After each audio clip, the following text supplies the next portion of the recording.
let you know, Overdykink's enjoying that lovely fresh air, but he's got a Red Bull right behind him. I'm not too sure which one it is.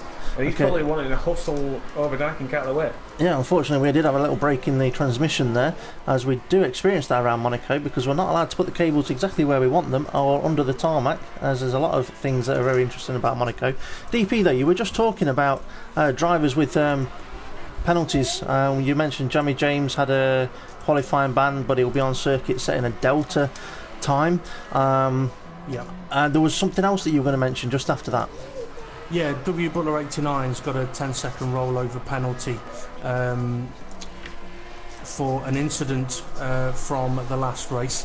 Wherever W Butler 89 finishes, 10 seconds will be added onto his time. If he happens to not finish, then his penalty is seen as served.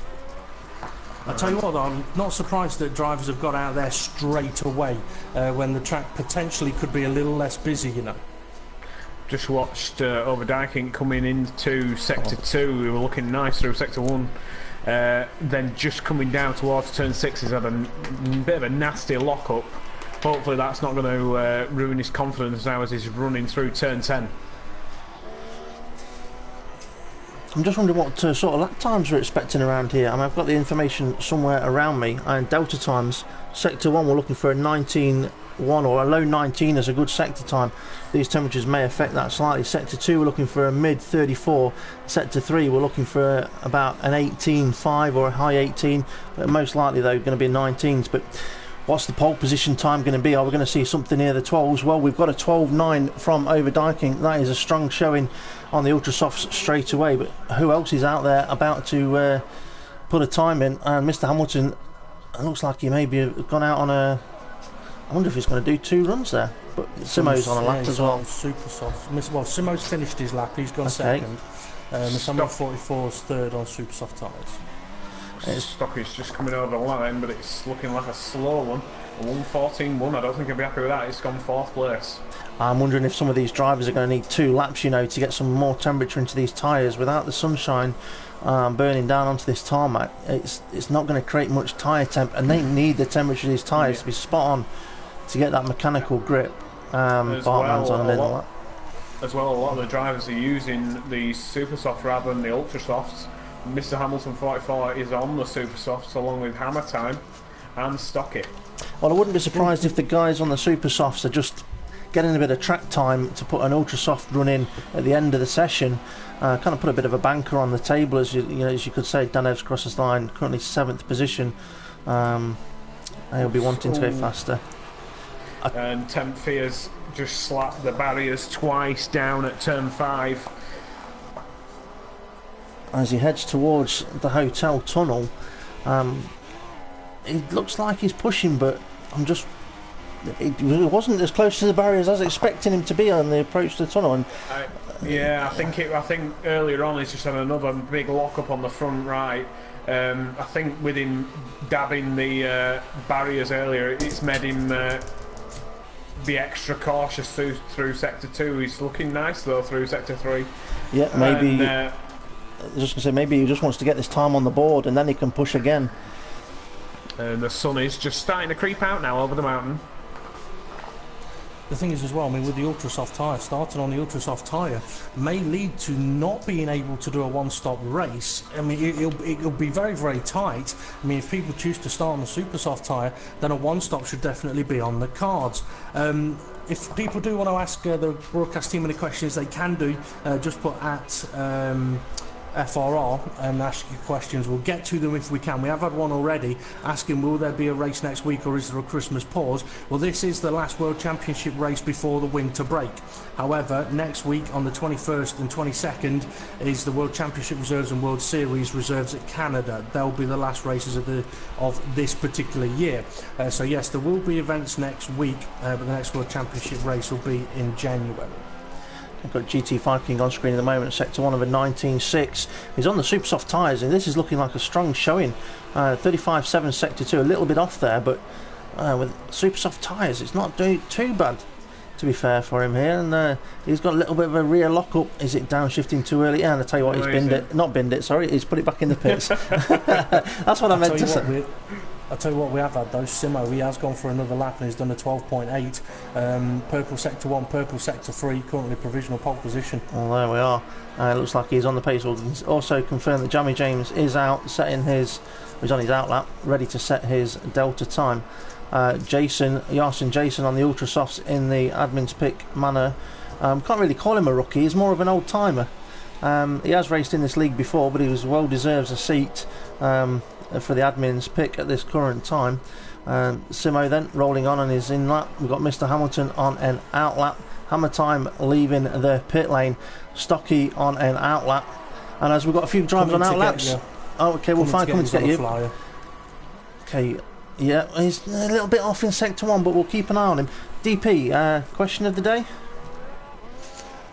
Oh, I thought you was doing yours. Okay, question of the day. I'm doing one so that Dan Ebbs can't cheat and Google when we give out the answer during the podium broadcast, which is so hopefully you won't be able to hear this bit. But yeah, the question of the day. I'm going a little off topic on this one. Ghostbusters, the most recent Ghostbusters film, featured all 4 of the original Ghostbusters team. But one of them sadly is no longer with us. How could he have been in the new Ghostbusters film? So here's the question of the day. Where does he feature in the new film? And I'll try and make it a little bit easier for you as well. Alright? It's the character of Egon Spengler, played by Harold Ramis. He was the original character. You got Bill Murray, and the other 2 guys, I can't remember their names, apologies. They all feature in the film. One as a ghost debunker, one as the funeral director that loans them the Ghostbusters car, and the other one as a taxi driver. So where does Spengler's character appear in the Ghostbusters film? That's the question of the day. Pop your answers in the YouTube comments. Interesting question. I'll have to have a think about that because I have watched the film. Just watching Bartman, he's done his sector 1 of a 19.6, sector 2 34.7. He's on the ultra soft tyres and he's going to be wanting to put this near the front row. But are his times anywhere near what they need to be? A 19.6 and a 34.7. Well, he's got one more corner to go. Anthony Nogues, and then power down, DRS open towards the start finish line. Across the line he's going to go, and he's on 4th position, that second row of the grid. And it's a 13.2. I'm expecting to always hit the barrier now though, and he won't be going for another hot lap, that's for sure. Okay, Mr. Hamilton is out on the ultra softs. I do believe he's just gone pole with a 12.4, 19.5 sector 1, 34.1 sector 2, 18.8 sector 3. I tell you what, that 34.1 sector 2 has made my chin hit the floor. I predicted a 34.4 because I'd not seen anything quicker than that on a lot of things I've been testing and experimenting with, and that's one hell of a setup if he's been able to do the second sector in a 34.1. Oh wow, that's going to be something for the drivers to keep an eye on during the race. Okay, so Simo on an out lap over Diking, 19.4 sector 1, is just past the harbour chicane, heading in round to back, getting close to the wall but not too close into the swimming pool section. Out of the swimming pool section, nice little jump over the curb, not a slap on the barrier though. Into Raskas, heading towards Anthony Nogues, and nice bit of commentary, but he's going in the pit lane. Okay, 10th, he's on a flyer, done 19.5 sector 1. A few corners to go to get to the end of sector 2, and cars ahead of him. It's busy out there. The Haas. Yeah, the Haas just moving out of the way now. He just managed to negotiate that chicane now into Tabac. Oh, he's just clobbered the front left. That has just compromised him there through the swimming pool section. And he's run deep. He knows he's ruined this lap now. All went wrong there. Well, he either completes the lap to try and improve his position because he's currently in 8th, or I was going to say he pits and gets a new set of tyres, but he is going to complete the lap and he's staying 8th. Well, that's not an improvement for him. I wonder if he can carry on for another lap and push again. Johnny James just in front of him, moving out of the way. Then we've got the Haas in the background. I think that may be case, is it? It might well be. In the barrier. No, it's coming to get you. Coming to get you. He's on a flyer with 10th Fear just in front of him. We've also got F1 Roadrunner on a flyer. He's done a 19.7 sector 1 in the Toro Rosso. He goes round to back quite nicely, a 34.8 sector 1 into the swimming pool, out of the swimming pool, and it's looking quite nice, neat and tidy from Roadrunner. Have I just read this wrong again? Is it an in-lap? It is, that's why it's neat and tidy. Ooh. Oh, Simo's just slapped the barrier at Raskas, and it spun him round just before he's coming to the pit lane. Okay, so Simo has headed into the pit lane. Stocky has just left the pits with 6 minutes to go. He's currently sat in 4th place. He's on the Ultrasoft. He'll be looking to improve on his position. He wants to be on the pole position, of course, for this race. Hammer time, and that's an in-lap times, so we'll ignore that one. And GT5 King, his times are not great, but he's currently sat in 9th. Can he improve on it? Last corner. He's lost a lot of time in that middle sector. He's lost time. He's more than half a second down on his personal best. The story at the moment for me, though, is that Casely is currently sitting in 15th place. I'd expect to see him much higher up the order, potentially first or second row. Having said that, same with Temp Fear, but Temp Fear's in a situation where really it could do with losing one more position if he's not going to be starting up near the front, because start 11th rather than 10th. Well, we're just showing on screen the qualifying standings as they currently are, with 5 minutes to go. So who are the drivers that we expect to be making big jumps? Well, I think you've got to say Temp Fear is the one that most people are going to expect to make a jump on this grid.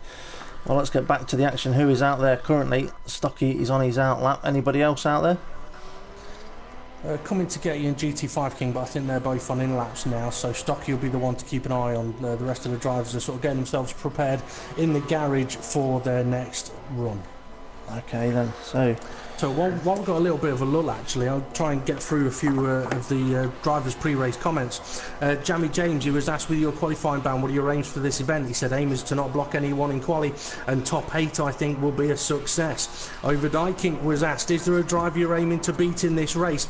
And he also asked about what tyres he's bringing. He says he's bringing the softer tyres to the event, and a driver that I'm aiming to beat, every single one of them. Temp Fear, he was asked about his tyres, but also, do you think you will be able to complete all of the laps around Monaco? He says balanced and hope so. He also said, tell Dave I did qualify 3rd here last season and not 2nd. He got Kev off the line. If he's in the lead on the first lap, he might see a train. He's got to try and qualify up there at the moment, though. Steve cut me off when they start the flying laps. Stocky, go on. Stocky is on one. He's just about to complete his 2nd sector. He's just done it in a 34.6. Sector 1 was a 19.5, which isn't too bad. It's been neat and tidy, but he has got a Manus just ahead of him. He's just going to hope that that doesn't impede him towards the start-finish line. And this is Stocky currently sat in 4th, and he's going to be expecting to be a little bit quicker than he previously was. What's he going to do? He's not. He's slower. Well, that's interesting. He lost a bit of time then somewhere in that last sector. Well, next car on circuit. While I'm looking for it, if you want to carry on. Well, Simo's pre-race comments, he was also asked if there was a driver he's aiming to beat this race. He said he'll be bringing the balanced tyres here in Monaco. He's aiming to beat the closest to him in the championship, so Mr. Hamlet 44 and Dan Evs. He has also said that Monaco is on a whole different difficulty of circuit, more mentally than physically when you're on the pad. He finds it finds the best among the drivers, and he wants to be among the best. Right, I'm just going to cut in on that point because we've got Simo set a 19.3 Sector 1. What's purple Sector 1 at the moment? James, DP, whoever? 19.3. So he's got a 19.304, so that could be the new purple. So Simo currently sat in 2nd place. James, do you want to talk us through Simo's rest of his lap? Yeah, let me just get on board. So we're just coming through the swimming pool section. Right up against the barrier, that was nice. He's got 2 cars in front of him, but they're well out of the way as he heads through towards the final corner. Get it, has turned in, the rear end just slightly stepping out on him, but it's not too bad as we head over the line, and it is 2nd place with a 1:12.651.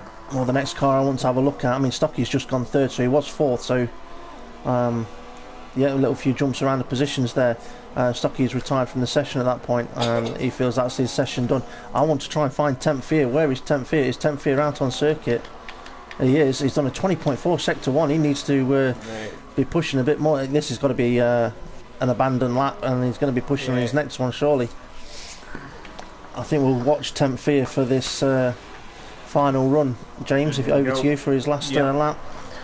So the final corner out on the start-finish straight, DRS wide open, now heading towards turn 1 at Sandoval.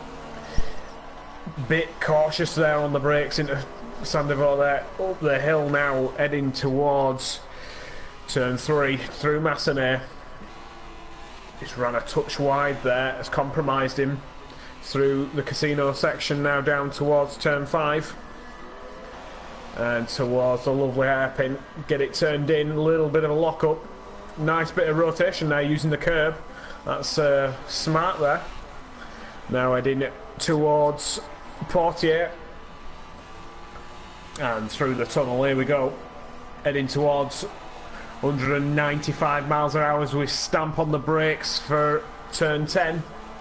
Through 11, ran a touch wide there, and that is not a good way to run through that chicane. Now through to back, and earlier on he clobbered the front left wheel, but not this time. Now heading towards Raskas. Can we get it turned in a little bit deep on the brakes there? Managed to keep it out of the wall and through the final corner. That was nice. It must be an improvement this lap. Must be an improvement, and it is. It's 7th, but it's not what he'll have wanted. He'll have wanted more than that. He definitely would. DP, do we know anyone else that's on a hot one? Simo's still out on track. Overdyking's out on track on a lap, I believe. Dan Evs and coming to get you, and GT5 King, and W Butler and Casely, who is still down in 15th place. He's done a 19.3 sector 1. Not far off completing sector 2. What's that going to be? This is crucial for Casely. He's abandoned it.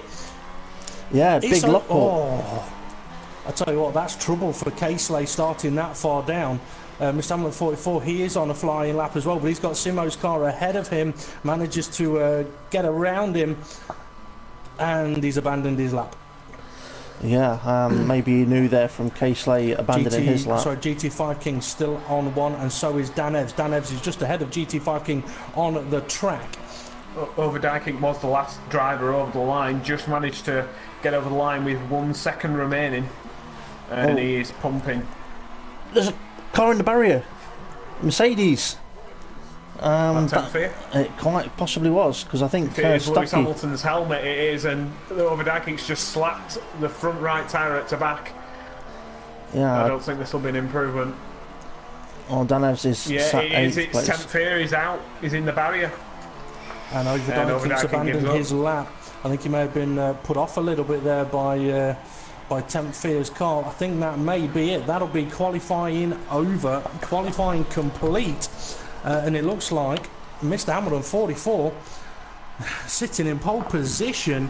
To find his pre-race comments, because I'm interested to see on what he said. I know Simo's pre-race comments were quite simple. He was, when I get to them, he was asked, as a reserve, what are your targets for this event? He said he's going for balanced tyres and his target is to win. For Mr. Hamilton 44, let's see, oh my goodness me, he wrote an essay. Okay, he was asked, is there a corner that helps overtaking at this track? And he said, really looking forward to the Monaco Grand Prix, as I think it will be a great and demanding race for the drivers, and it will be a good show for the spectators. My pre-race practice has gone well, and if I manage to put in a perfect lap in quali, maybe we'll see a 1:11.9 time. But the pole time will probably be around a 12.3 as traffic can play his part, and I think it was a 12.3, 12.4. And then he's also said he'll be bringing some super softs and ultra soft tyres. He doesn't think the yellow compound is useful around Monaco. It is hard to overtake, but still possible nevertheless. And in response to is there a corner that helps with overtaking, he said not really, because if you want to overtake in Monaco, you need to stay behind for a few laps. Okay, James, over to you for qualifying positions. So yeah, P1 is Mr. Hamilton 44 with a 1:12.477. P2 is Simo 911 for the Force Indias. Stocky is P3 for Mercedes. Bartman is P4. Overdyking is P5. Hammer Time 95 is P6. Temp Fear is P7. Pumped it into the wall there, won't be happy with that. Dan Evs P8. Coming to get you in P9. Yarson or Jason in P10. GT5 King in P11, F1 Roadrunner in P12, then we've got Mornay in P13 for Williams, Will Butler for Renault in P14, Casely, absolutely destroying result there for Casely in P15, and James is in P16. Okay, And obviously DP. we are missing 3 drivers as well, Killer Corkin and Adam 4600 and Tinahan, those latter 2 are late on attendees, so unfortunate for them. Okay, we've got 10 seconds until the formation lap sort of gets underway, and once it does I'll have a quick look at what tyres the sort of second half of the grid are on, because they may choose to go longer on their tyres at the start. I mean, someone like Casely and Jamie James, they could choose to do that. Let's see. F1 Roadrunner's gone super soft. Casely, Jamie James super soft. Formation lap has begun. However, GT5 King, Monaco and W Butler, they've gone for the ultra soft tyres. They're outside the top 10. But I tell you what though, James, I mean, Mr. Hamilton 44 and Simo on the front row of the grid, that could potentially be one hell of a battle. But Yeah, I think a couple of big stories there is that Tim Fears in 7th place with Dan Evans next to him in 8th place. They're kind of in the danger zone, right in the middle of the pack. Yeah. This could get tricky up at turn 1. Yeah, I think really it's either pole position that's going to win you the race or the strategy. And the other big factor is keeping it out of the wall. It doesn't matter if you're in 10th place, front 9 drivers just think, you know what, let's bin it.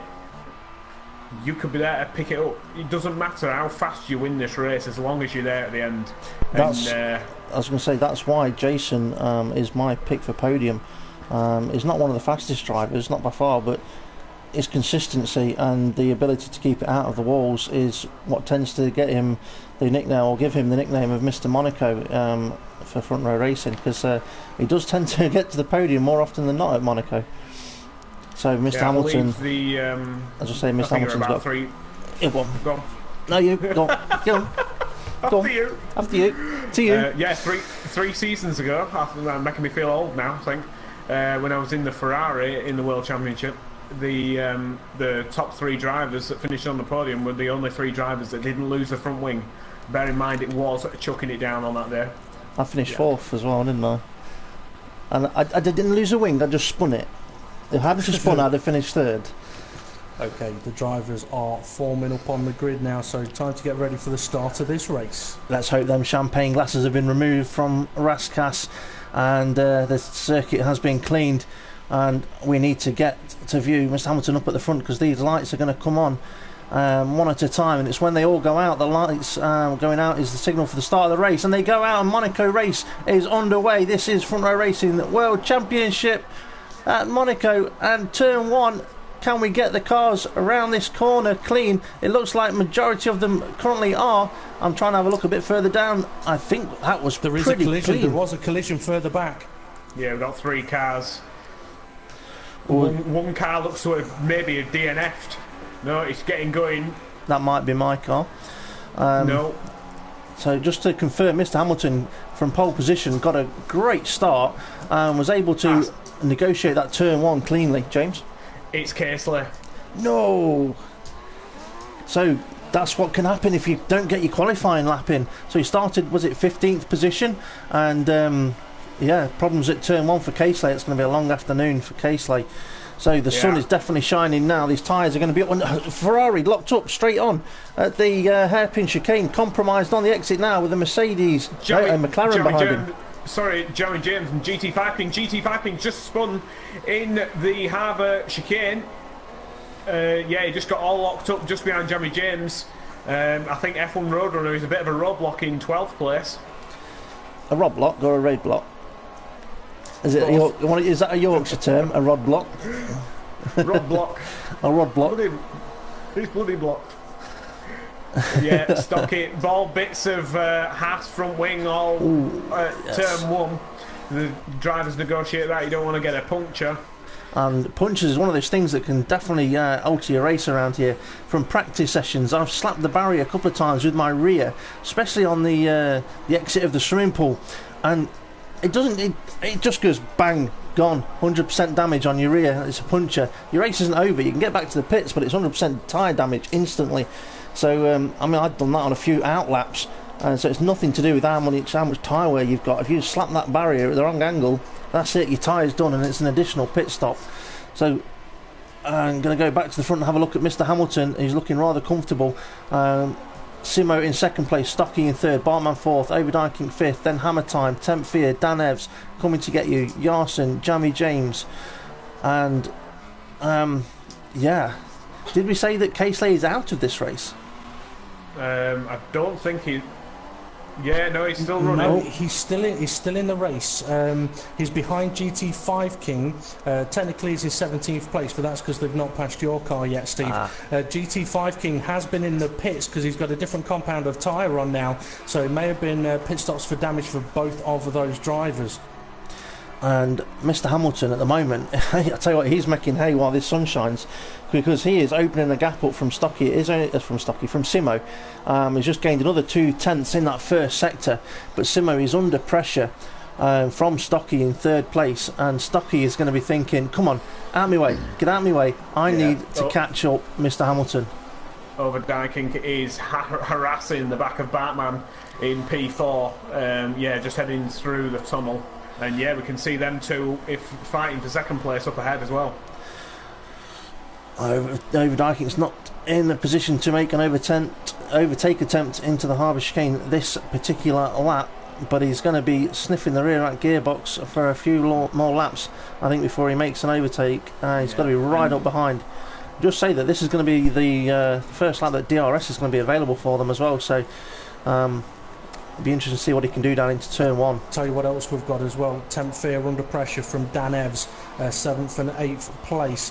Dan Evs has really closed the gap in on him on this lap. Oh, but he's just clipped the barrier. Anthony Noakes has done. He's got DRS open. I don't think he's going to be close enough to attack. He's not. Casely all over the back of GT5 King. They're going side by side in the tunnel almost. Casely now moving to the outside. Under braking, GT5 King got the kahunas of steel, but he's ran a bit out of shape. This is a fight for 15th place here. It looks like a fight for the win. Well, I'll tell you what, the thing is here, they've got a mismatch of tyre compounds, one of them on the softest of compounds, one of them on the hardest of compounds. So, I mean, that should give you almost like a 3-second advantage on the softer compound, but you're only going to have that for a period of laps. So Casely's got to get a move done. That's why he's looking so eager. And he's just ruined the exit of the last corner as well. I'm just wondering if Casely's now ruined the fact that he started on those tyres. Sorry to cut you off. Dan Ebbs all over the rear wing of Temp Fear as we head through to back. And how the Red Bull didn't mate with the back of the Mercedes, then I do not know. Dan Ebbs so lucky there not to lose any pieces of his front wing.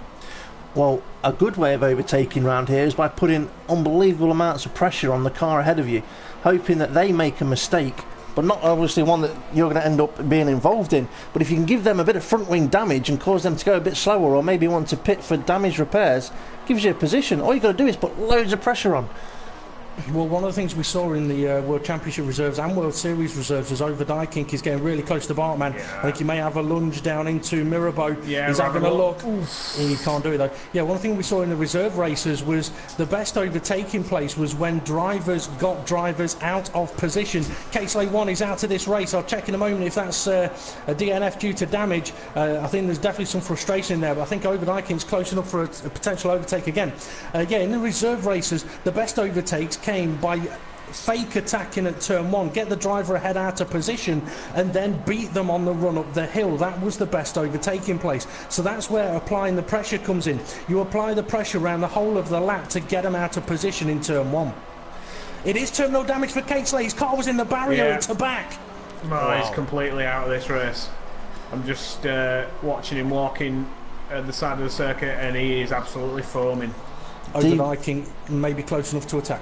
DP, I don't know if you dare go and try and get a after race comment from Casely. There's no way I'm messaging him now, asking him what happened. Dan Evs going for a move on Temp Fear, putting him under pressure.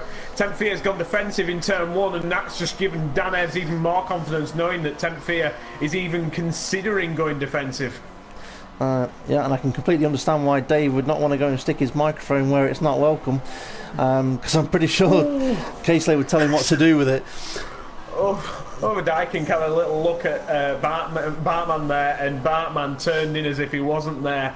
Overdyking's both front tyres locked up, and yeah, massive plumes of smoke there. Overdyking's so lucky to not lose his front wing. So who's going to make an overtake down into the chicane? Is Overdyking going to have a look? He's gone up the inside a little bit, the outside, but not quite. So is Dan Evans in position to have a look? No, he's not quite able to make it either. These two, Dan Evans and Overdyking, look like the ones that have got a lot more pace. Okay, info for you up at the front. Miss Hamilton 44 comfortably opening up the gap a little more. About 4 seconds now to Simo. Stocky's dropped off the back from Simo. It's about a second between the two of them. So nothing to report up here at the moment. Okay, so talking strategy-wise... Overdyking looking down into turn one. Has he got a look? No. Just going to say, strategy-wise, how long can these ultra-soft tyres go? If they've qualified on them and only done the one flying lap, we're probably going to expect lap 12, maybe 13. They could stretch them further if they're careful. Maybe that's what Stocky's considering now. Reduce his pace a little bit, but preserve the tyres. Dan Evans fallen off to the back. Overdyking here's the one that looks to be on the move. The dog is back in the commentary box at Monaco. This dog has managed to return back to the commentary box at Monaco. Last season it was a squirrel. This season we've got a dog. Okay, I just want to quickly touch on Bartman, because I'm watching Bartman at the moment. He's been coming under a lot of pressure from Overdyking, and Bartman was asked before the race, how do you feel your season has gone so far? He said his season has been pretty mediocre. I think we have the most competitive drivers we've ever had in the league, which is why, despite my finishing positions, I'm not too bothered. Hopefully I can have a good result tonight, but not hoping for too much. Jamie James, he's out of the race. Yeah, I didn't say retired, it just came up with left. So maybe it did say retired and I missed it, but I think that may have been a connection error. Oh, we've got another connection error. Not a connection error, but it was a bit of lag. No, it's hammer time in the background. In the McLaren just spun it in the final corner. As Dan Evans now having to run on 10th Fear up towards turn one. 10th Fear's gone defensive again and blocked that off. But Dan Evans, has he got a run now, side by side, running up the hill? Is this position up for grabs, or is 10th Fear going to be able to defend this? He's trying it all the way around the outside. 10th Fear saying, you're not having this, but oh, that was so close! Oh, Dan Evans almost completely binned it. I think he's lost a lot of his front wing. He has, but I tell you what, 10th Fear did the quite a clever defensive move there. He put Dan Evans onto the marbles. That's what compromised Dan Evans for the next right-hander at Casino. And yeah, he just understeer into the wall. Yeah, I still think Dan Evans may have been entitled to maybe an extra metre there, but that was just from what I was able to see. I tell you what, I just clicked on by accident to Hammer Time 95. He's got no wing after his incident, just after the pit X entry, and he's struggling to get back to the pit lane with no front wing. He's going to have a major problem completing his lap back to the pit lane. Okay. Info for you, Jamie James, it looks like it may have been some form of a disconnection. His car's still on track, but it is ghosted, so it wasn't from a terminal damage, and he is now about to be overtaken by, I believe, GT5 King, who has recently been in the pits again, has he? Or is that Mornay that's coming past? Sorry, it's Mornay that's coming past Jamie James, so Mornay's now into 11th place. Talking about GT5 King and pit stops, what do we know about GT5 King and pit stops around here? He loves them around here. He absolutely loves. He likes nothing more than giving his pit crew plenty of work to do at Monaco. Dan Evans, I believe, has made a pit stop. Okay, we're currently watching Overdyking putting a massive amount of pressure.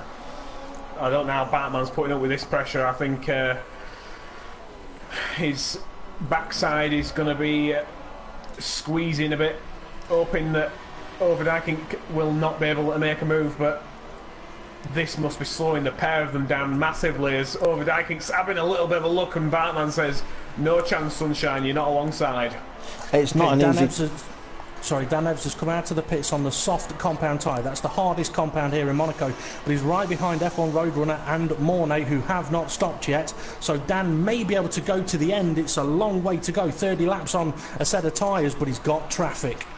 Those tyres can do it as long as he looks after them. He'll have those tyres to the end. Just to let you know, Stocky's got in third place. Has got the full length of the start-finish straight to P4, which is Bartman. Overdyking's ran wide in turn one. As that give him damage.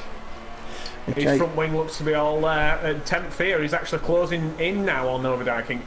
Yeah, I'm just going to mention that some of the drivers here do have race engineers listening in and helping them with the race. So they watch the engineers watch the broadcast. I'm just going to point out, Jamie James has rejoined the session. Just a clarification on the front row racing rules. And if you do disconnect, unfortunately that is race over for you. Yes, your car will still be continuing around the circuit. If the driver deems, if he feels it's necessary to recontrol the car and retire it safely, as long as it doesn't impede anybody else, is okay to do that. But I don't see it being too much of a problem with it driving around ghosted, to be fair. Dan Ebbs is now all over the back of F1 Roadrunner in the Toro Rosso. I'm just seeing whether he'll be able to sneak a little move down into the hairpin there. Yeah, I think he'd have been better. Sorry, who is that? It's Dan Ebbs. Dan Ebbs all over the back of F1 Roadrunner. And Mornay also in the Williams in P9. Seems to have a lot more grip as we're running through the tunnel now, down towards the chicane. Dan Ebbs just seems to have so much more grip, even though he's on the soft compound tyre. But this, at the moment, he needs to make his way through. This is the only way to make his strategy work, is to get past these two as quick as possible, but it's going to be hard. Well, on these soft compound tyres, he wants to be looking to be doing 115s, 116s, that's 1 minute 15s or 1 minute 16 lap times to try and make these tyres work to the end of the race. But I've got a feeling the cars ahead of them are probably going to be in the 117s at this point, with their tyres dropping off. So if we could I mentioned earlier that Tempfear was closing in on P4 and P5, which is over Dykink in P5, and he is really closing in now. I think he's only about a second and a half behind over Dykink as we head down into the Harbour chicane. Yes, DP, if you could find out what F1 Roadrunner's lap times are, because that's what's going to be holding Dan Ebbs up for the time being. I'll just have a look back up at the front. We can't forget that Mr. Hamilton 44 is currently leading this race. Oh, Dan Ebbs has retired! Dan Ebbs has retired from the session. And that normally means one thing and one thing only, and I'm pretty sure DP is going to be on that and be able to let us know as soon as he finds out. Oh yeah, he's in the wall. He's in the wall at, just before you get to the tunnel where Senna binned it. He was completely straight forward into the barrier. Well, Mr. Hamilton 44 is approaching that corner in a moment. He's coming up to it now. I don't know if Dan Ebbs' car is going to be removed in time, but we may see it, and it looks like it's already vanished, already been removed. Marshals are working very quickly around Monaco here. Dan Ebbs would have been expecting to be pushing for a podium here, I'm pretty sure. Then, Dave, did we already read out Dan Ebbs' pre-race comments? Did we have any? No, not yet. I'll get to that in a moment. I was just checking though. It's not come up on the race director about Dan's crash, which is unfortunate. You asked about Roadrunner's lap times. He is sort of high 16s, low 17s. Just to let you know, Tempfear has pitted for a set of soft tyres. He was very close behind over Dykink. He may be trying to do the undercut. I'll see what over Dykink is up to at this current moment in time. I'll tell you what, but I'm quite pleased to see Bartman running currently in 4th position. He had a great first race this season, but then, sorry, I've got a nasty cough and I just need to clear a frog from my throat. What's that? Is that a frog from your throat or a dog from your throat? Yeah. Okay, let's have a look. Okay, so gaps are spreading out a little bit now. Jason running in 7th at the moment. Tempfear, as you said, James, has made his pit stop, now running in 8th place. Mornay not too far behind him. That's the closest battle at the moment, you know, Mornay and F1 Roadrunner. Closest battle on track that I can see. Hammer Time now into 11th place. GT5 King running in 12th. And it looks as though Jamie James has retaken control of his car, but unfortunately he won't be classified in this result, although I believe with the ruling it would need a driver to report him for taking control and continuing on. Okay, Simo, he's riding in 2nd place at the moment. You know what, I reckon he'd be quite happy with that.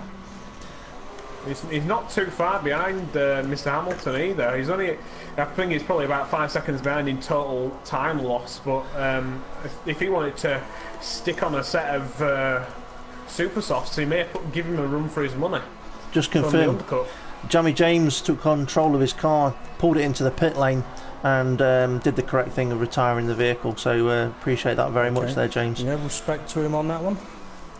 Unfortunately, I mean, Mornay had a similar thing in the previous race where he had a disconnection when he was in one of his best positions, actually, in a long time, potentially on for a podium, and unfortunately he had a disconnection.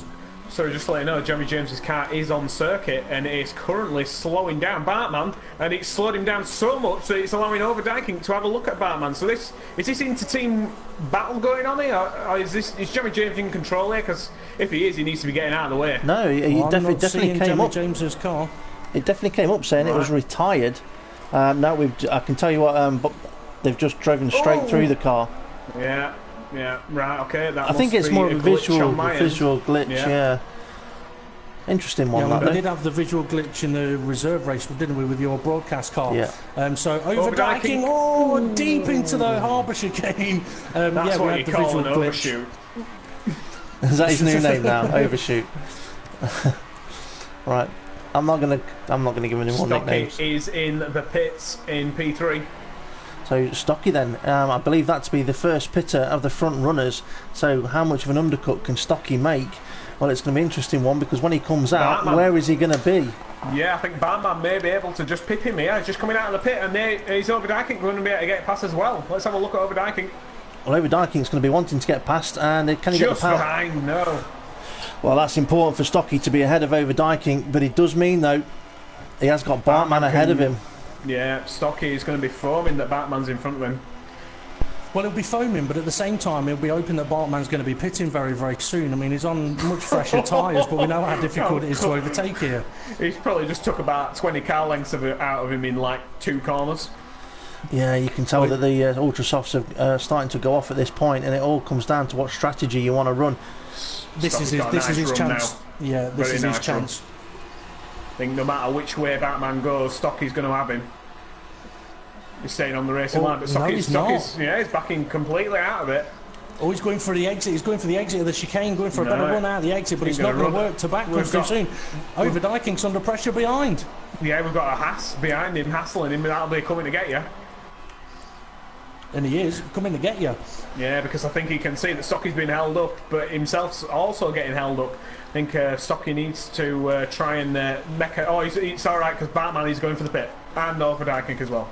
Well, that's interesting that Overdyking and Bartman are both pitted on the same lap, because actually, has Overdyking just jumped Bartman? I think he not yet. Bartman's only just got into his box. Super soft tyres for the both, and they hold position. Right, are you sure? I think there's a visual glitch. Hey, hang on a minute. That is strange. Showing as ahead at the moment, unless it does choose to change. Simo looks to have had a really scruffy sector 2, just from watching on board. I'm just wondering whether Stocky may be able to pass Simo here. Overdyking's pit stop seemed to be massively long compared to Bartman's, because he's way down the road. Bartman is. I'm wondering whether Overdyking had front wing damage that needed to be repaired, or maybe even a stop-go penalty, because you've got one of them entering. I was told that if a car does have to replace a front wing or does have a stop-go penalty, sometimes it can cause a pit lane visual glitch. The car will come in, stop, change tyres, drive off, then disappear and come out of the pits again. And it's when visually it's not showing them repairing damage or changing something. So that's why the car can appear to have an odd pit stop. But we'll have to wait and see after the race on that one. Okay, well, that's compromised Overdyking's race, whatever the reason.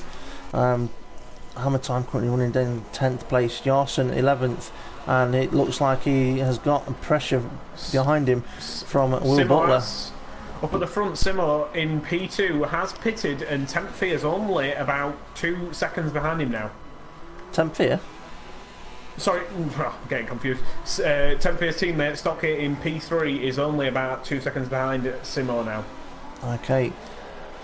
Well, they're coming to get you. Haas, currently running in 4th place, not pitted yet. Overdyking retired. Ooh, interesting. I'm sure we'll get some information on what happened there soon. Yellow flags. I think it might be down at the hairpin. I'm currently on board with Roadrunner. I can't see the car at the moment. Well, at the moment, we've definitely a terminal damage. Oh, we've got Hammer Time heading down into there at the moment. We'll see if we can see any residual damage or anything. I can't see anything. he may have already been removed from the circuit. But yeah, we can confirm Overdijking's race is done with. That is unfortunate after just pitting, having fresh tyres, maybe even a fresh wing. Mr. Hamilton's just come out of the pit on a brand new set of super softs, and I can see lots of pieces of carbon fibre heading up the hill, so somebody's got front wing damage. I'm wondering if that may have been the issue with Overdijking running up the hill. Quite possibly. Well, Simo, I'm just looking and considering what's happening here now, strategy wise. Simo is 4.5 seconds behind Mr. Hamilton, so he's closed that gap in a little bit after the first round of pit stops. Sorry, I've got info for you guys. It wasn't a lone incident with Overdijking. There was a coming together with Bartman. It looks like Bartman may have had a bit of a messy turn one. Overdijking's caught up to him, gone for a move, and contact between the two of them that's put him into the barrier. Front wheel gone, race over. Ooh.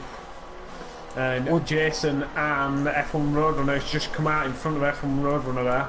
F1 Roadrunner has just pitted and come out on a new set of super softs. Info for you as well. While all this has been going off, we have missed that Mr. Hamilton 44 and Simo have both pitted and are both on the super soft tyre. Welcome to the party, DP. Yep, we were just discussing that. Well, I was looking at replays, so you've got to give me a break. I spotted it about 4 laps ago, but I never had a chance to mention it. Yep, we were I just literally said that after the first round of pit stops, Simo has managed to close the gap into 4.5 seconds, but we'll discuss what that means strategy-wise. So yeah, strategy-wise. Bartman and Mornay. Yeah, Bartman locking up into the penultimate corner.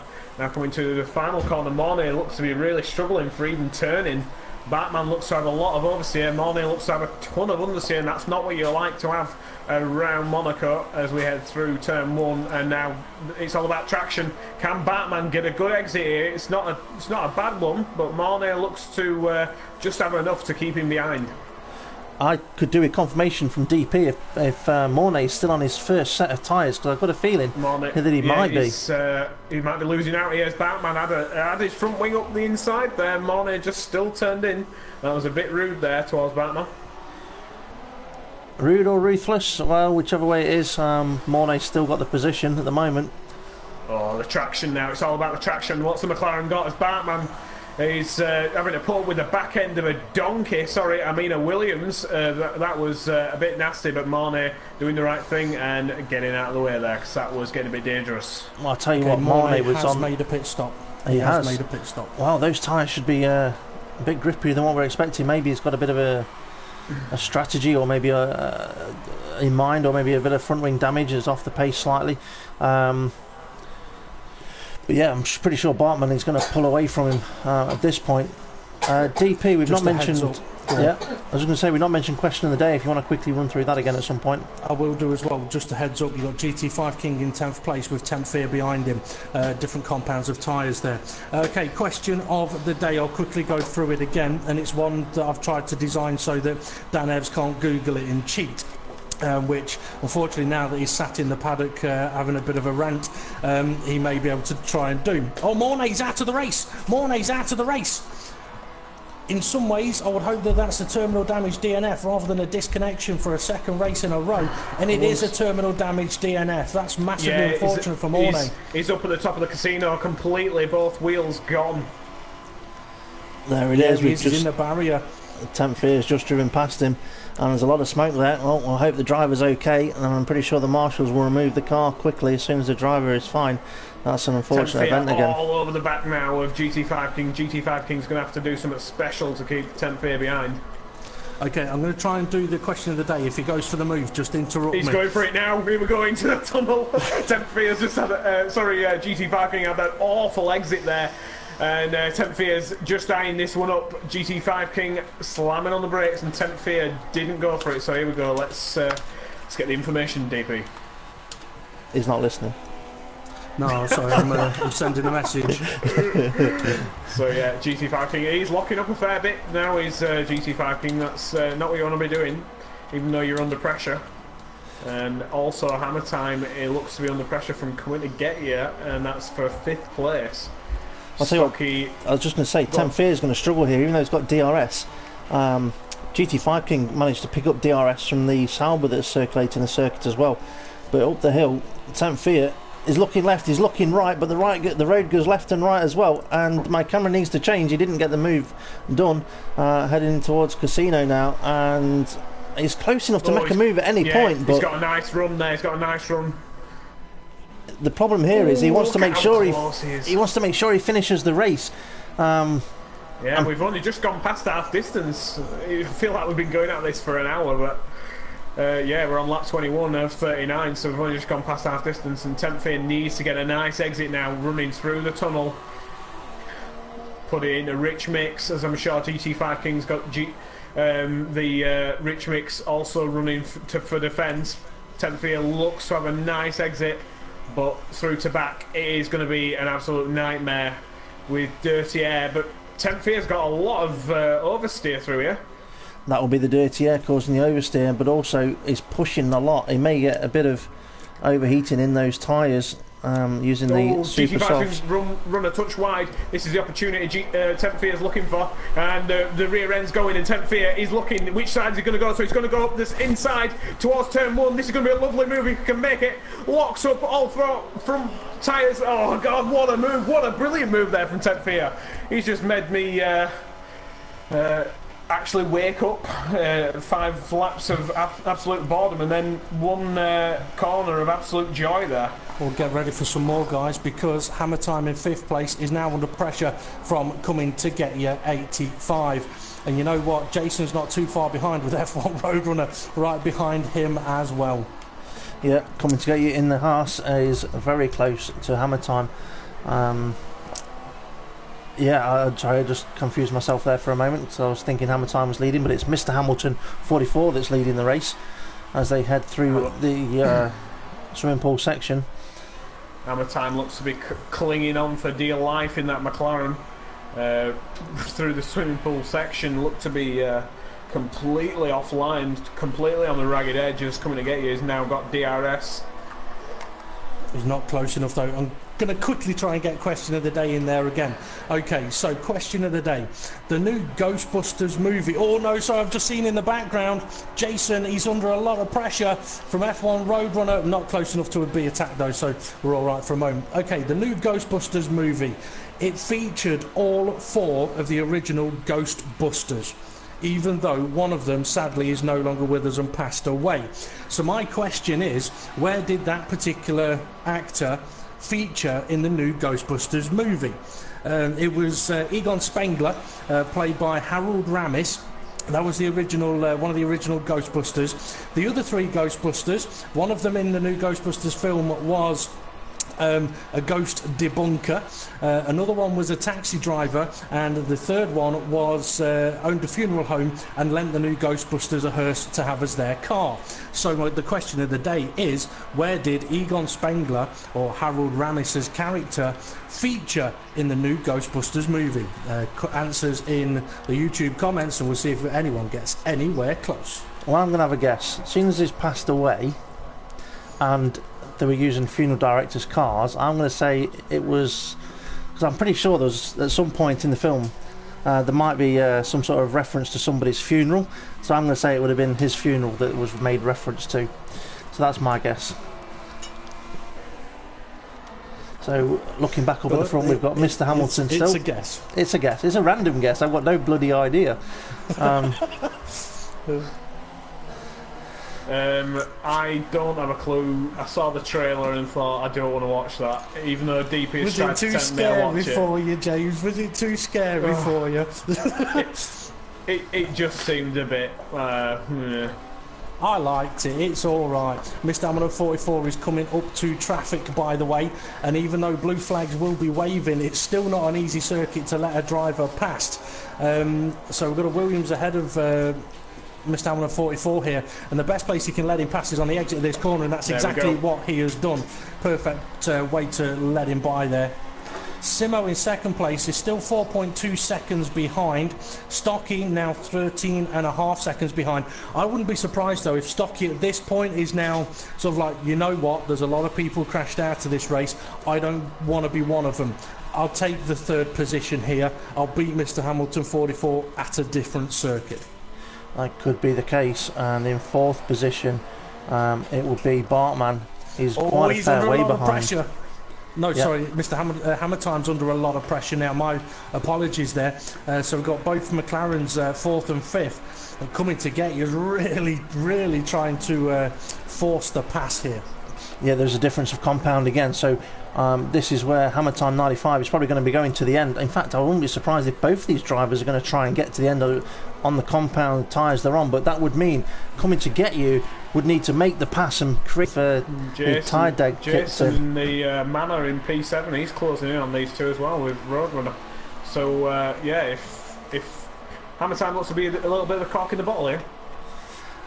Yeah, and it could be those soft compound tyres. It may be. I'll just say something about these soft tyres. They're not really that favourable around this circuit. But if you do find yourself having to pit early on, it can be a bit of an afterthought. A bit of let's chuck these on and hopefully I'll go to the end of the race.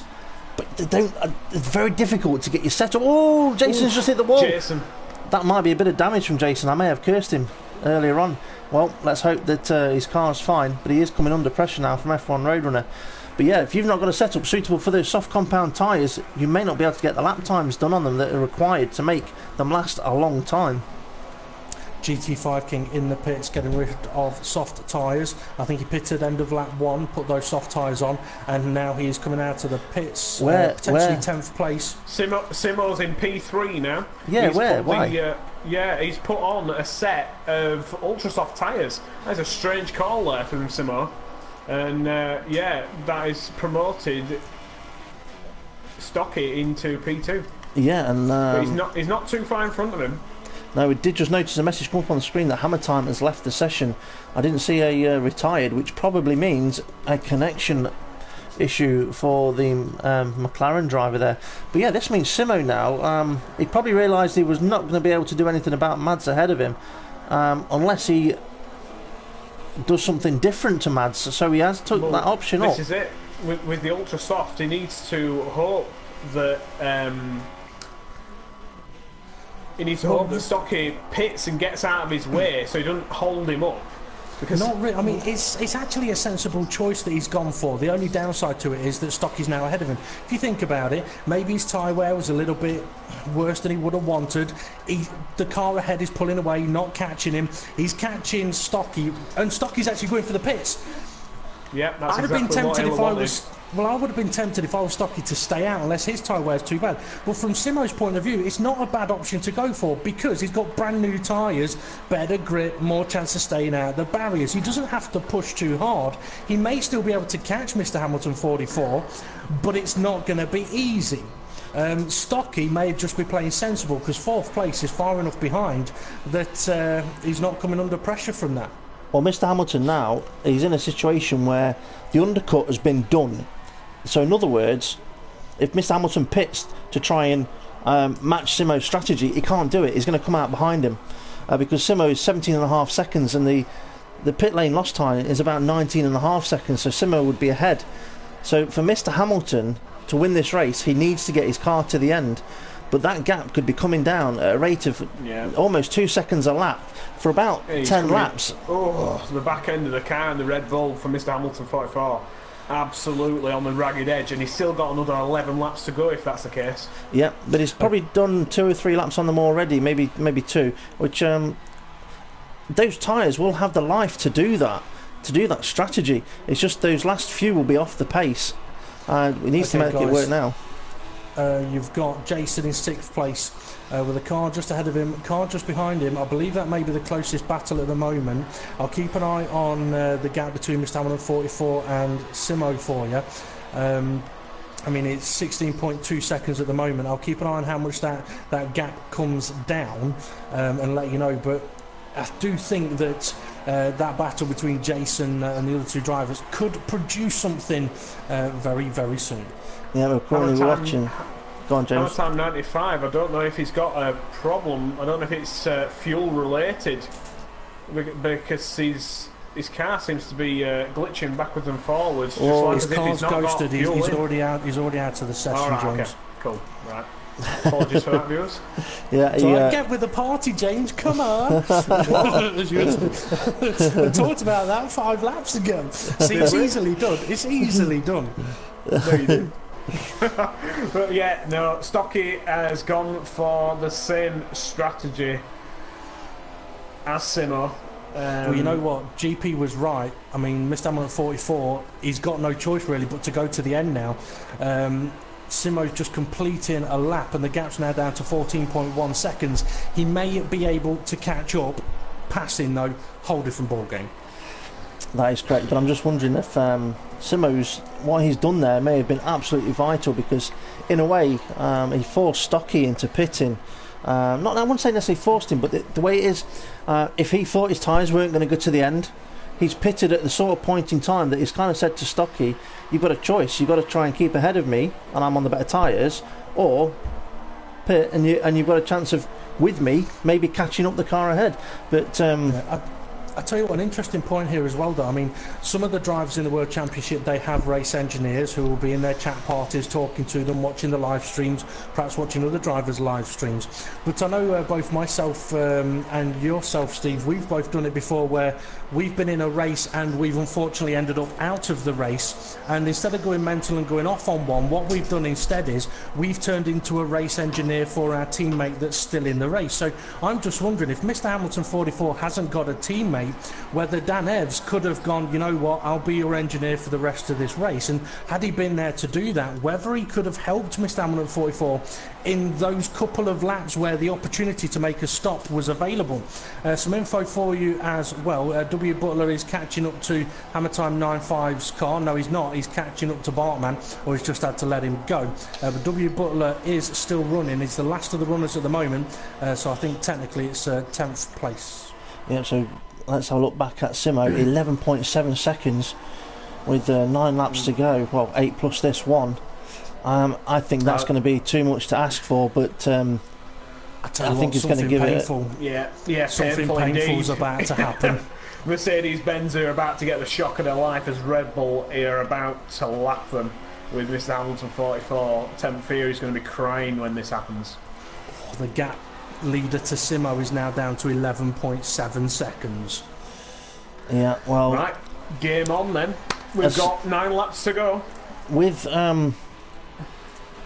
Hamilton catching the back of Stocky, I mean, not Stocky, with Temp Fear. I suppose in a way, Temp Fear... Oh, he's gone a bit... Well, I thought he was going wide at the first corner there. Temp Fear, to his credit, is still in the race. I tell you what, around Monaco, if you finish a lap down, at least you've still finished. That's all I'm going to say. And if I finish a lap down tomorrow, but I finish third, I'll be happy. Oh, Red Bull, not Red Bull. Jason. Jason, yeah. Sideways it looks in the like road. he may have clipped the apex of Casino Square there. It can be easily done. But Temp Fear is now getting blue flags waved at him. And this, you know, this is only going to help Simo even more. So, I mean... Temp Fear now is out of the way, which is good, but I've got a feeling that could have helped Simo a lot. And gap's 10.4 seconds at the moment. We'll see what it is at the next sector. I just want to touch on as well quickly a couple of drivers' pre-race comments as this is going on. Dan Evs, who's no longer in the race, he was asked if there is a driver who's aiming to beat this race. He said, yeah, Temp Fear. That was all that was said. Hammer Time 95, who unfortunately has been disconnected from this event, he was asked, how do you feel your season has gone so far? He said his aim is to finish in the top 10 at this race and try and qualify as high as possible, as grid position is crucial around here. And he also said he would like wet weather, as I'm better around here in the dry than in the dry. It makes it unpredictable. Unfortunately for Hammer Time, though, his race is over and the gap now down to 9.6 seconds. Simo to the leader. Mr. Hamilton 44 just got held up even more by Will Butler in the Renault in P11. Yeah, 2 laps down there for Will Butler, and yeah, this is going to be frustrating for Mr. Hamilton, but he needs to just bolt now while he's got some clear air, because Simo is on the hunt. Well, I'm just looking at a battle on circuit, or maybe a battle to come. They're coming to get you is currently coming to get Bartman. And it could come down to tyre wear here, could come down to the last few laps, fuel loads. Does somebody need to conserve fuel? Does somebody have extra fuel and be able to push? That's going to be a battle to keep an eye on for 4th position. Something else we've not actually touched on yet is Are there or will there be any in-game penalties for any drivers? That could also play a part when it comes to the end result. F1 Roadrunner aiming the wrong way in the swimming pool chicane. Oh dear, who was that, sorry? A lot of these F1 Roadrunner in the Toro Rosso are facing the wrong way in the swimming pool chicane, and that is these midfield runners are starting to drop like flies. There's a collision.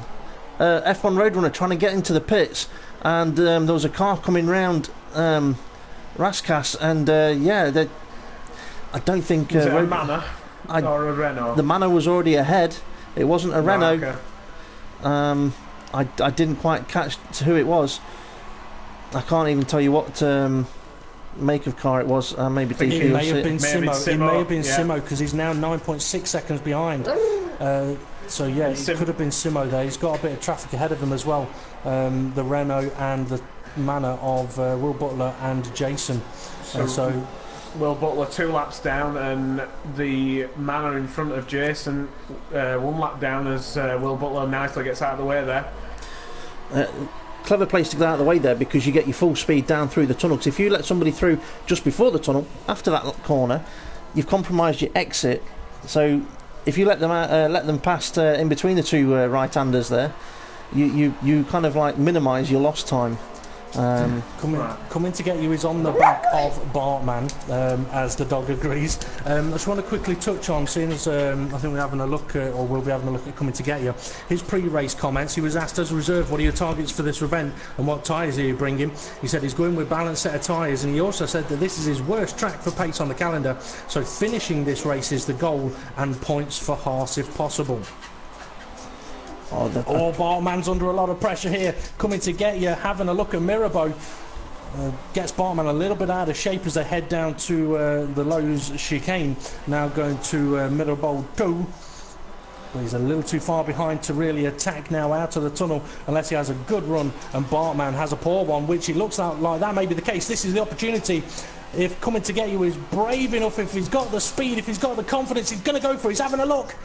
But he backs out of it. Bartman covers it off quite nicely and holding positions for now. Bartman's got a puncture, front left. That massive lock-up has just given him a front left puncture. If it hasn't happened, it's going to happen any minute. Yeah, it's happened. There we go. I can't see it yet on my screen. It hasn't happened for me. It hasn't happened for me. Maybe it doesn't happen for him yet. Is he going to go past the entrance to the pit? It's happened now. It's happened now. As he was going to the pits, yeah. It still hasn't happened. James. Well spotted, but it's still not happened on my screen. That is, it's strange how it does that. It shows on some drivers, on some screens, and not on others. But yeah, he's had to pit. And is that a warning? Is that a warning to some of the other drivers out there on the circuit? It can happen to anybody. The race leaders warning there. Mr. Hamilton 44, how long has he been on these super soft tyres? Hang on a minute. I need to go through the race order here, because there's something happened. We've got Mr. Hamilton currently in first place, with Simo 8.9 seconds behind, with Stocky in third place. Coming to Get You is in fourth place because of Bartman. And 10th here, the reason why I said we'll have to have a look is because 10th here is now sat in fifth position, which doesn't seem too bad compared to where it was when he got lapped. So yeah, 10th here, fifth position, that's a nice amount of points currently. And this is why Monaco can be one of those races where it's all about getting to the end of the race. Worry about what position you're in once you get to the end. You get nothing for not finishing. Not in this game. Okay. Do we happen to know how long Mr. Hamilton's been on these super softs? A long time. I will check though. I mean, he's definitely not in a situation where he can make a pit stop and still win this race. Let's see, he's been on these tyres since the beginning of lap 16. So it'd be 23 laps for them. Well, I'm just saying because I would say the limit is 25 on them, you know. Maybe. I tell you what, front right's looking a little bit worn as well, if I'm honest. Yeah, it's going to be touch and go. The gap to Simo is 8 seconds now. It's not closed in as much as we thought it would, but if those tyres goes pop, he'll be past him like a rat up a drain pipe. And it could come down to how much you've got a battle. Bartman and GT5 King battling for 7th and 8th place coming through Casino Square, both on the ultra-soft tyres. GT5 King's got a good run on him by the looks of it, not able to attack though, so he's going to have to hold position around Lowe's, but these guys on ultra-soft tyres, they'll be putting in, should be putting in fairly handy lap times now.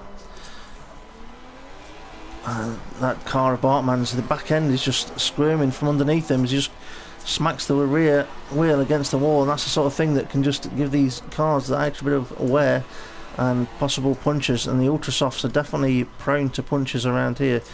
So just to let you know, 2 laps to go with Mr Hamilton just starting lap 38 of 39.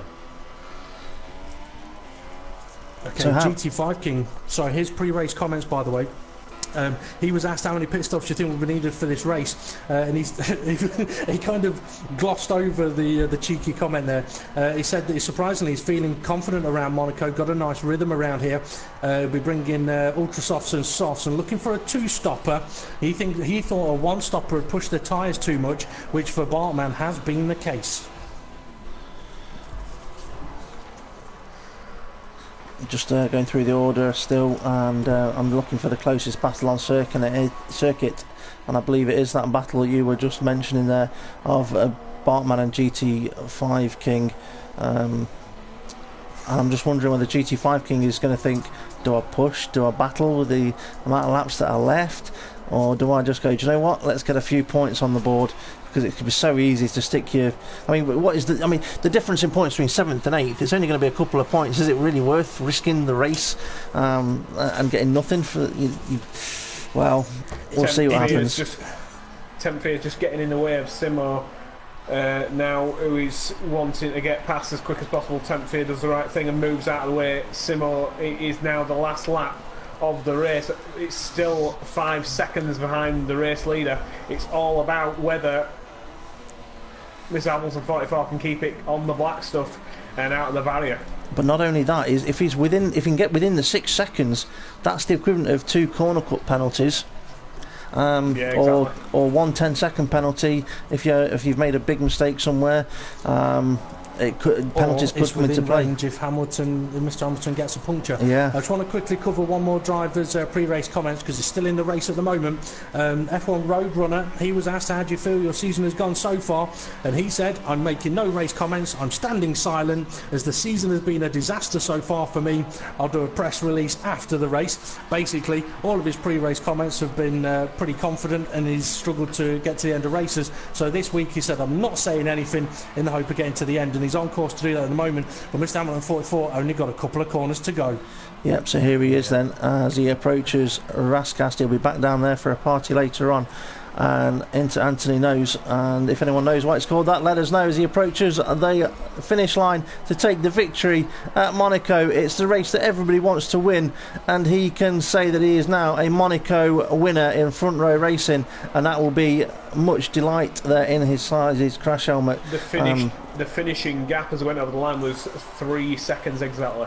I thought you were going to say he was Finnish then. I was like, no, he's Danish. Stocky now heads into the final couple of corners. I think he'll be slightly satisfied, but just annoyed at the pace of the front two. That was out of his league today. I think it may have come down to tyre wear, like you said earlier on. Coming to get you currently running in 4th position, in as a reserve for RMS Maranello in the Haas, and once again showing that he is more than capable of taking a seat in this league. He can definitely compete with the drivers that are here, and same with Simo. Simo is a reserve driver as well, and these two in the World Championship reserves are the two to watch, and that will be next Wednesday. World Championship reserves, come and watch Coming to Get You and Simo battle it out around Canada. So there we are, Coming to Get You across the line in 4th position. The results are on screen. Mr Hamilton in 1st place, Simo in 2nd, Stocky in 3rd, Coming to Get You 4th, 10th Fear 5th, Yarson 6th, 7th is Bartman, 8th is GT5 King, F1 Roadrunner in 9th, and I would say he was the last of the runners, but he's not, because I believe W Butler actually was still circulating, even though Mr. Hammer Time's car was ghosted. So I believe Will Butler is the 10th place car. Is the 10th place car, and then down below we've got the cars that DNF'd of Mornay, Overdyking, Jamie James, Dan Everson, K-Slay. What an event! And I'll tell you what, not too many points on the screen. That was an interesting view that just popped up on my screen. I had just had pit crew sat on the front of my car. Oh yes, I've just seen that. Yeah, they'll let you know we're covering the front end of this Sauber. It's got some really special parts on it. Okay, I will invite the podium sitters in a moment. So for any of the viewers, if you've got any questions you would like us to put to the podium sitters, feel free to comment on them now. We'll also cover the question of the day. Just let Hybrid Nuke know. I did see his answer earlier on. So we'll cover those in a moment. I also want to cover the last two drivers' pre-race comments who unfortunately didn't finish the race. So yeah, we'll get ready for the podium interviews, but also just to let my commentary pairing know that when the podium interviews begin, don't come to me for questions, because I want to have a little look at something to see if I can bring you some information. Okay, thank you very much. We do notice that we've got a random in the lobby as well, and DP, I think you're the head of the lobby. If you would like to remove him, might be a good idea. I will when I've sent the invites out. Great stuff. Yeah, I mean, what an event, James. What looked like to be a clean start, apart from something happening with K-Slay. It'd be interesting to find out from Kendall, if he is still with us watching the live stream. We daren't go to him too soon after the incident during the race, but yeah, it'd be interesting to find out what happened with K-Slay at the first turn and whatever it was that ended his race. And also any other drivers that are currently watching the live stream that are not going to be on the podium, feel free to write a comment on the YouTube chat and let us know how your race unfolded. Yeah, so James, I think the main thing for K-Slay there was not only what happened on the first lap, but it was just leaving it to the last minute, not getting a banker in quali, and not actually completing his qualifying run, which absolutely shot him in the foot. Yeah, well, another driver that didn't quite get it done in qualifying was Temp Fiat, and it just goes to show that it can affect your race throughout, because he wasn't able to push for anything. If I can just touch on that, I mean, K-Slay's pre-race comments, he did actually say that his race pace was fairly decent, but quali pace isn't great. Might need to do some overtaking in the race, which won't be easy. So yeah, I mean, he was aware that qualifying could be a problem, but turned out to be much more of a problem than he would have wanted. Okay. I have noticed that we have some people join us in the commentary. I need confirmation of once all three are in, so we can crack on with those questions. I believe all three are in now. Yep, they're all in. Okay, so the podium sitters of Mr. Hamilton at 44, Simo in second place, and in third place Stocky. So Mr. Hamilton 44, well done on a provisional victory here at Monaco. How does it feel to take the checkered flag? It feels brilliant. It was a tough race, so it's a nice feeling to win it. So with qualifying, when the qualifying started, and you saw some times being set, did it worry you, or did you go, yeah, I can beat that? My banker lab on the super stuff wasn't great, so I was a bit worried about that. But I knew I had the pace on the ultra soft, so I wasn't too worried in the end. And after the first corner, once you got a bit clear, the race from that point onwards, any concerns, especially with Simo pitting late on for his ultra soft tyres at the end, any concerns as that gap was closing? At some point I was a bit worried because I think he gained 2 seconds a lap or something like that, but I knew his tyre was going to drop off in the end. Yeah, and for you yourself, I suppose it was just a matter of staying calm, keeping it on the circuit, well, within the walls, I should say. Yeah. But how was your tyre wear towards the end there? Because you were on them super soft tyres at the end for quite some laps. So yeah, how was your wear? Yeah, I think I did 24 laps on them, and my wear in the end was quite bad. So I just took it easily around the last couple of corners. Yeah, and to win a race, I suppose one of the best ways to win it is to win it as slowly as possible. Well, I can't remember the exact quote, I'm sure DP will correct me on that later, but yeah, at the end of the day, it's a victory. It's a great victory. No one put you under too much amount of pressure, but you've done what you needed to do. So congratulations on that. Thanks. James, any questions for Mads? To be fair, I was racking my brain thinking, what exactly can I ask him other than how do you stay so cool when obviously you knew that the tyres of the drivers behind you were probably going to drop off, but just knowing, I mean, we saw so many drivers have punctures. How did you nurse them tyres and make sure they didn't blow? To be fair, I didn't realize people had punctures, so I didn't know. So that wasn't a worry for me. Because I think me and Steve were saying throughout that commentary that maximum amount of laps for those tyres were about, how many did we say? About Probably 25 laps? About 25, so it was pushing it with being 24, so yeah. Yeah, but within the limit. Yeah, within the limit. Yeah. When your teammate had an incident, I don't know if you were in a chat room with him or in conversation with him. He was furious. Any ideas? How are your ears? Any comment on what may have happened to Dan at that point? I'm not sure. It sounded like he had a fight with Tim Fear, but what happened exactly, I don't know. Okay. And in a situation like that, I know it can be very frustrating, but do you feel that Dan, well, I don't know whether he did or not, did Dan help you as an engineer from that point onwards, or did he just decide, nah, I've had enough, I'm going? No, he did actually. Good. He gave me the advice to pit early, so the guys behind me wouldn't get an undercut on me. Yeah, then we were commenting on that in the commentary, saying that sometimes it can help a team to become an engineer for the driver if you haven't got one already. So it was good to hear that Dan has done that for you, and it's helped you out with the victory here. Vital points for you in the constructors with only one car finishing. We may come back to you in a moment. Well, I'll tell you what, we will come back to you for the question of the day.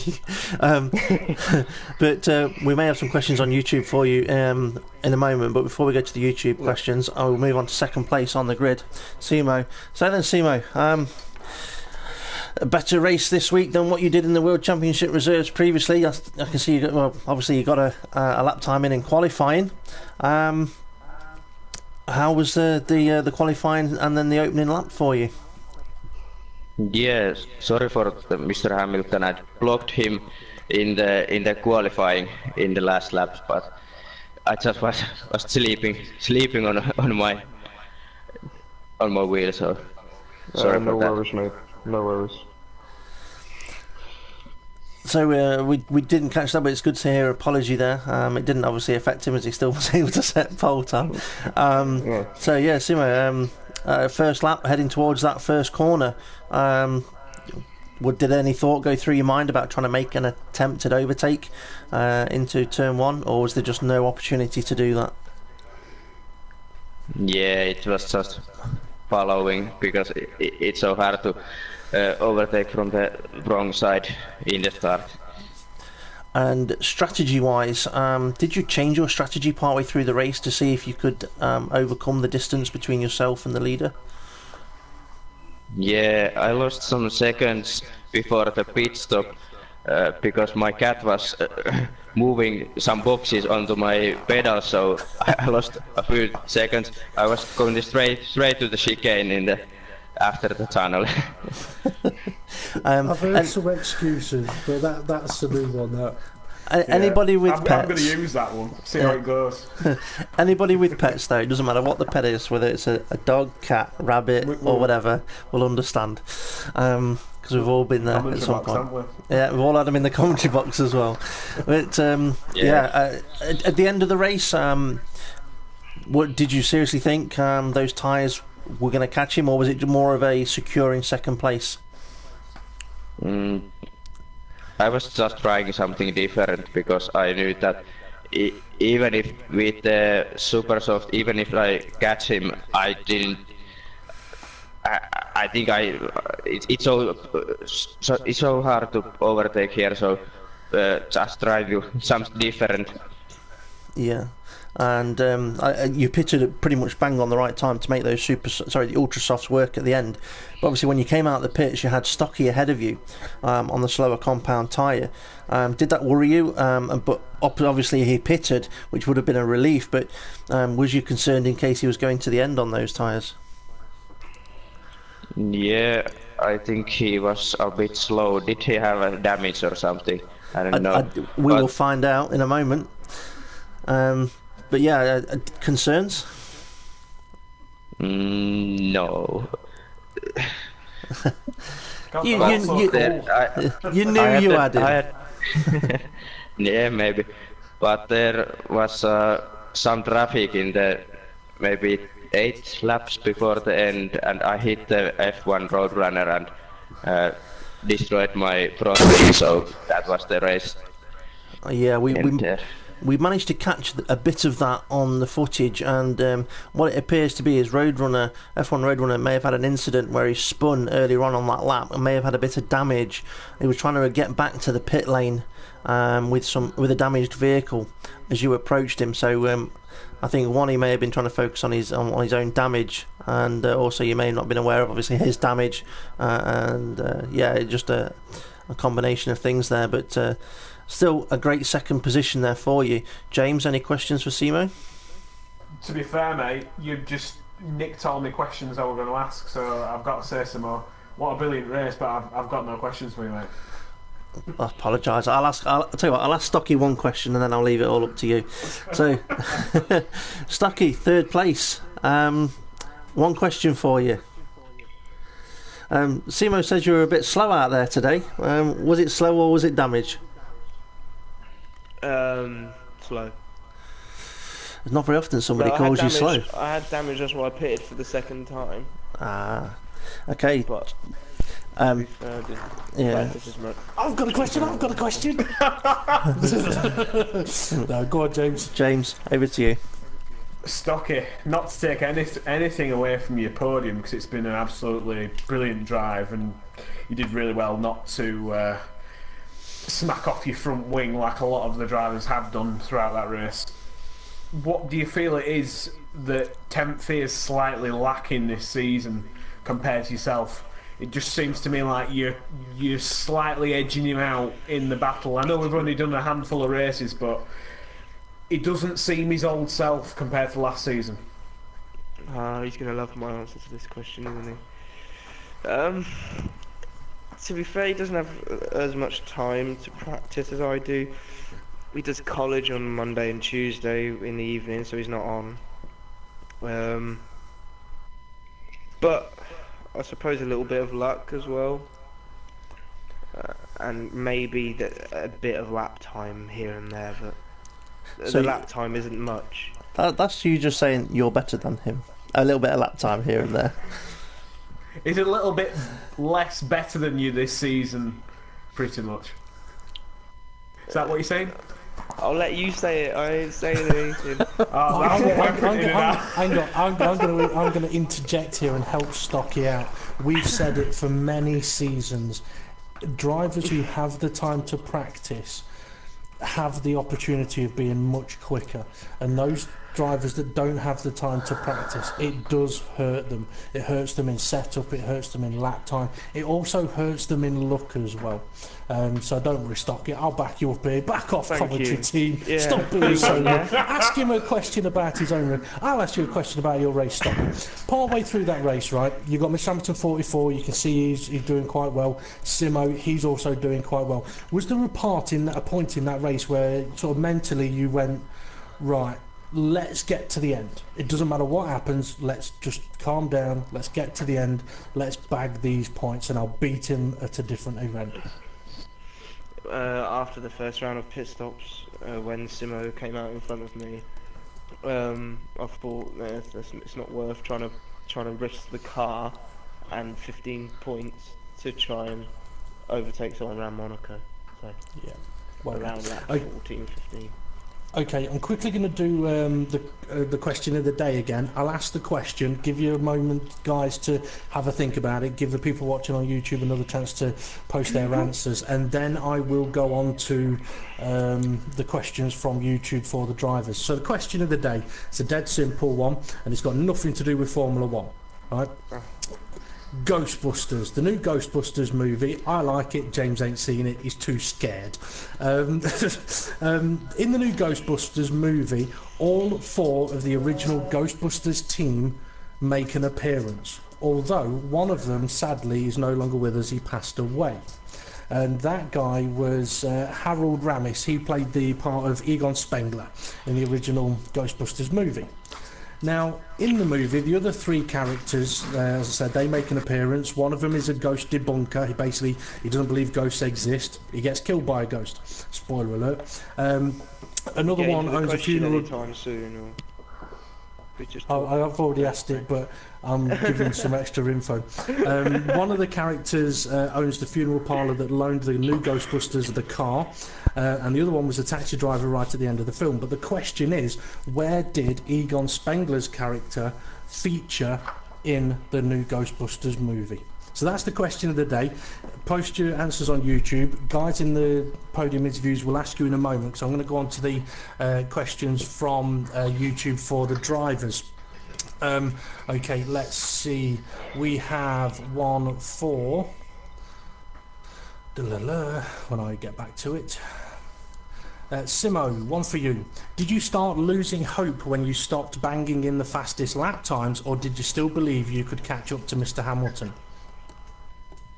Yeah, it was looking quite good, but the incident in the end just ended the catching. Yeah, well, it was close. Okay, Stocky, over to you. Hybrid Newcastle, well done today. How's the cold around here? how's the cold? Horrible. Well, there you go. That's about it for questions for the drivers, although let's see, Ivor has asked which Monaco GP was the best in your opinion, the World Series reserves, the World Championship reserves, or this one? Tomorrow's.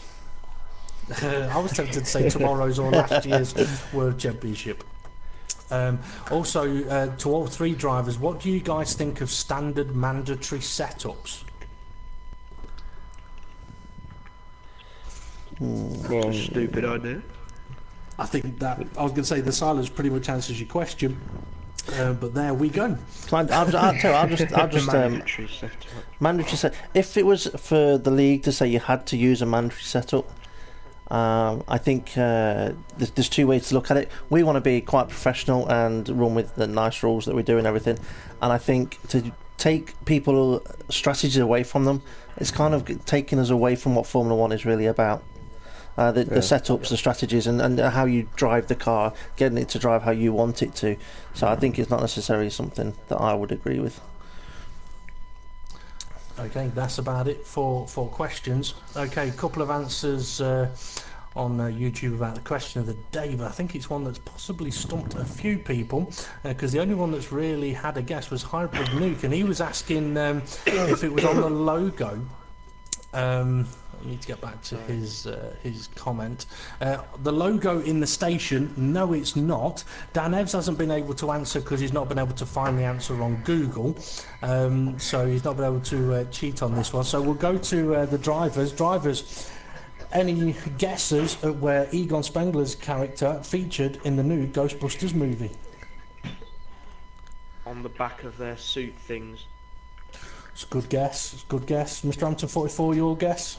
I haven't watched the movie, so it would be rather pointless to give an answer. Sorry. Oh, Another one too scared. Yeah, I haven't seen it. You know what? I can't believe Not missing that, much, to be fair, boys. I can't believe that nobody has said a ghost. I was It's close. a Ghostbusters. It's not the right answer, but I can't believe that people haven't said a ghost.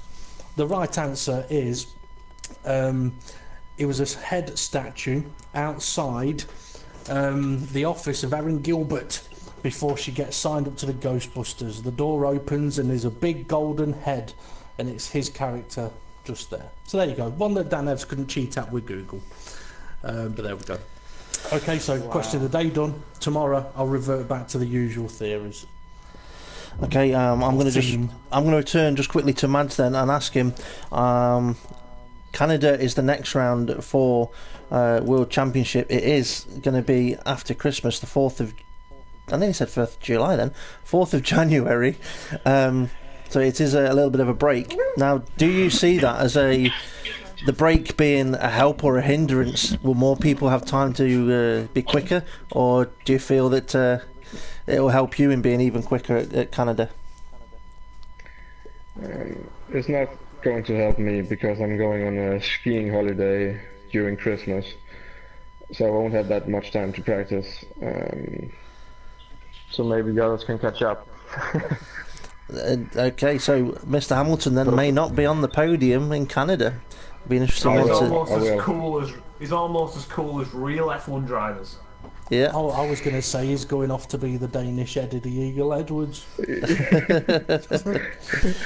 Well, if you do make it to the podium, we'll ask you how your holiday went. To everybody else from Monaco and the World Championship, we will say Merry Christmas and Happy New Year, because this is the last World Championship race till after Christmas, like we've just said. But we will be here again tomorrow for the World Series, round 6 in Monaco. Also this weekend, James, I believe we have Project Cars. What's happening this weekend? Yeah, sorry about that. Yeah, it's the GT3 class. It's the final race of the season, and it's at the famous Le Mans circuit. So if anybody's got Project Cars, please turn up. There's plenty of spaces available. Mind you, saying that, the community is growing and more people are turning up now. So if you want a seat, get in. And next season, more posts will be put out over this week. Also, there's a post on Facebook. We've got 5 cars. Anybody can vote. Absolutely anybody. People on YouTube, anybody. As long as you've got a Facebook account, please vote for the next series of Project Cars. James, they race this weekend at Le Mans circuit. I believe it's a special event. It's certain race distance. Yeah, I think it's 100-mile, double points. The season's already been wrapped up by the one and only Casely, but if you want to turn up and show him how it's done, you can do that. Come along and have a drive. And what car is that in again on Sunday? That is in any of the GT3 class on Project Cars. Nice one. Okay, DP, anything else we need to cover before we sign off? No, the only thing I would say is well done to all of the drivers that have attended today, and an even bigger well done to all of those who managed to get to the end and bag some points. And I mentioned earlier on as well, there was something I was going to have a little look at, and it is to do with the teams that finished today. Mercedes were the only team that had both drivers finish, and it turns out to be quite important, because with Mr. Hamilton 44 provisionally taking the victory and scoring 25 points for the Red Bull team, Mercedes have managed to match them with both their drivers finishing. They have also scored 25 points. So in the constructors, the gap doesn't increase or decrease, it stays the same. The drivers' standings, that'll be slightly different. I don't know exactly, I won't know until I've updated the result. But yeah, makes it very interesting. Other than that, join us tomorrow, everyone, for the Formula Racing World Series Round 6 at Monaco, and we'll see how that race goes. Other than that, I think that's pretty much it. So from everyone here at Formula Racing, thank you very much for joining us, and we'll see you all again soon. Merry Christmas. Have a good New Year, everyone, from the World Championship reserves. World Championship. Banter. Bye. Cheers, boys. Yeah, cheers. Well done, Matt. Well done, Simo. Well done.